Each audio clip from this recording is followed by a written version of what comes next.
Tudo bem, meus queridos? Espero que sim, espero que estejam muito bem. Espero que vocês tenham um excelentíssimo final de semana e que o Senhor Jesus Cristo abençoe poderosamente cada um de vocês. Bom, hoje eu trago uma mensagem que eu tenho certeza que vai falar muito ao seu coração, assim como falou Deus ao meu coração. Principalmente agora que nós vivemos momentos tão desafiadores, que nós passamos por momentos que têm nos gerado algumas aflições, né, angústias, momentos tão incertos, né? E eu tenho certeza que Deus vai te reanimar, reavivar a sua fé, restaurar seus sonhos com essa passagem que eu vou ler para vocês, que se encontra lá no livro de Daniel, capítulo 6, versículo 1 em diante. Eu vou ler todo o capítulo. Eu gostaria que vocês prestassem muita atenção, porque é uma mensagem muito poderosa, eu tenho certeza que Deus vai falar ao seu coração. Tá bom? Então começa lá no capítulo 1. Pareceu bem a Dario constituir sobre o reino as 120 sátrapas que estivessem por todo o reino de Babilônia, e sobre eles 3 presidentes, dos quais Daniel era um, aos quais estes sátrapas dessem conta para que o rei não sofresse dano. Então, o mesmo Daniel se distinguiu ou se destacou destes presidentes e sátrapas. Olha só, ele se destacou ali, né? Porque nele havia um espírito excelente. Daniel era bom em tudo que ele fazia. Em tudo, Deus o abençoava poderosamente. E ele era excelente, ele não era comum. Ele não era só mais um, ele era excelente. E o rei pensava em estabelecê-lo sobre todo o reino. Vejam só, o rei já estava de olho em Daniel, já estava prestando atenção em Daniel, nas atitudes de Daniel, já estava ali prestando atenção. Então os presidentes e os sátrapas procuravam ocasião para acusar Daniel a respeito do reino, olha a inveja. Mas não puderam achá-la, nem culpa alguma, porque ele era fiel a Deus, olha só, e não se achava nele nenhum erro nem culpa.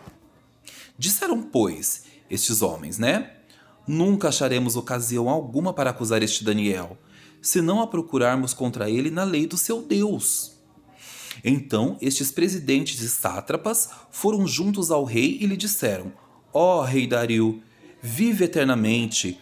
Todos os presidentes do reino, os prefeitos e sátrapas, conselheiros e governadores concordaram em que o rei estabeleça um decreto e faça firme o interdito que todo homem que, por espaço de 30 dias, fizer petição a qualquer deus ou a qualquer homem, e não a ti, ó rei, seja lançado na cova dos leões. Então eles sugeriram ali para o rei que o rei estabelecesse, instituísse um decreto em que se alguém fizesse algum tipo de petição a algum deus, alguma entidade ou algum homem que não fosse o rei, seria digno de morte, e esse seria lançado na cova com os leões. Agora, pois, ó rei, sanciona o interdito e assina a escritura, para que não seja mudada segundo a lei dos medos e dos persas, que se não pode revogar. Então essa lei não poderia ser revogada, nem quebrada, nada. Por esta causa, ó rei Dario, por esta causa, o rei Dario assinou a escritura e o interdito. Então ele assinou a escritura e o interdito. Daniel, pois, quando soube que a escritura estava assinada, entrou em sua casa e em cima do seu quarto, onde havia janelas abertas do lado de Jerusalém, 3 vezes por dia se punha de joelhos e orava, e dava graças diante do seu Deus, como costumava fazer. Então Daniel orava 3 vezes ao dia, dava graça, enaltecia, exaltava, né, o Deus que ele servia. Vejam só. Era de costume isso dele. Então aqueles homens foram juntos e, tendo achado a Daniel a orar e a suplicar diante do seu Deus, se apresentaram ao rei. Olha só, eles já estavam armando todo o esquema. Se apresentaram ao rei e, a respeito do interdito real, lhe disseram: Não assinaste o interdito que, por espaço de 30 dias, todo homem que fizesse petição a qualquer deus ou a qualquer homem, e não a ti, ó rei, fosse lançado na cova dos leões? Respondeu o rei e disse: Esta palavra é certa, segundo a lei dos medos e dos persas, que se não pode revogar, não pode ser quebrada. Então responderam e disseram ao rei: Esse Daniel, que é dos exilados de Judá, fazendo pouco caso dele, né? Não faz caso de ti, ó rei, nem do interdito que assinaste antes. 3 vezes por dia faz a sua oração. Tendo o rei ouvido estas coisas, ficou muito penalizado e determinou consigo mesmo livrar a Daniel, porque ele gostava muito de Daniel. Ele já estava de olho em Daniel, porque Daniel se destacava entre os outros, lembra? E ele gostava, ele criou uma empatia por Daniel, uma afeição, ele gostava muito de Daniel. E ele ficou triste, né, desolado, ele ficou muito magoado com essa lei. Então o rei ordenou que trouxessem a Daniel e o lançassem na cova dos leões. Disse o rei a Daniel: O teu Deus, Daniel, né, o teu Deus, a quem tu continuamente serves, que ele te livre. Ele estava desejando que Deus de Daniel o livrasse daquela pena, que tirasse ele ali da cova dos leões. Foi trazida uma pedra e posta sobre a boca da cova. Selou-a, e o rei com seu próprio anel e com o dos seus grandes, para que nada se mudasse a respeito de Daniel. Então o rei se dirigiu para o seu palácio, passou a noite em jejum e não deixou trazer à sua presença instrumentos de música, e fugiu dele o sono. Ele teve insônia, ele ficou a noite inteira acordado pensando em Daniel, como Daniel poderia se livrar daquela situação. Pela manhã, ao romper do dia, levantou-se o rei e foi com pressa à cova dos leões. Agora prestem atenção. Chegando-se ele à cova, chamou por Daniel com voz triste e disse o rei a Daniel: Daniel, servo do Deus vivo, dar-se-á-ia o caso que o teu Deus, a quem tu continuamente serves, tenha podido livrar-te dos leões?